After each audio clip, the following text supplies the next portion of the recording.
ஒரு பாட்டிக்கு ஒரு மஞ்சள் குதிரையும் ஒரு பச்சை குதிரையும் இருந்தது. அந்த மஞ்சள் குதிரை தினமும் கோடிக்கணக்கான லிட்டர் சுவையான பால் கொடுத்தது. அந்த பால் அப்படியே பொன்னிறமாக மின்னுவது போல் இருக்கும். பாட்டி அந்த பாலை மகிழ்ச்சியாக குடித்து தினமும் சந்தையில் விற்று செல்வந்தராகிவிட்டார். அவளது நாட்கள் மகிழ்ச்சியாக கழிந்தன. ஆனால் அந்த பச்சை குதிரை பால் உட்பட எதையும் கொடுக்கவில்லை.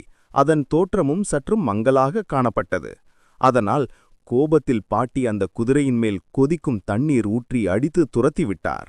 அந்த குதிரை சோகமாக விலகிச் சென்றது. அப்படியே ஒரு நாள் பெரும் வெள்ளம் முழு நகரத்தையும் மூழ்கடித்தது. பாட்டி அந்த வெள்ளத்தில் சிக்கி மூழ்கத் தொடங்கினார். அவருடைய நிலைமை பரிதாபமாக இருந்தது. அப்போது பாட்டியால் துரத்தப்பட்ட அந்த பச்சை குதிரை மின்னல் வேகத்தில் வந்து பாட்டியின் உயிரை காப்பாற்றியது. பாட்டி உயிர் பிழைத்தார். ஆனால் அந்த பச்சை குதிரை யாரும் தன்னை நேசிக்கவோ சப்ஸ்கிரைப் செய்யவோ இல்லை என்று துயரமாக கண்ணீர் விட்டது. அதன் கண்களில் ஒரு சோகம் அப்பியிருந்தது.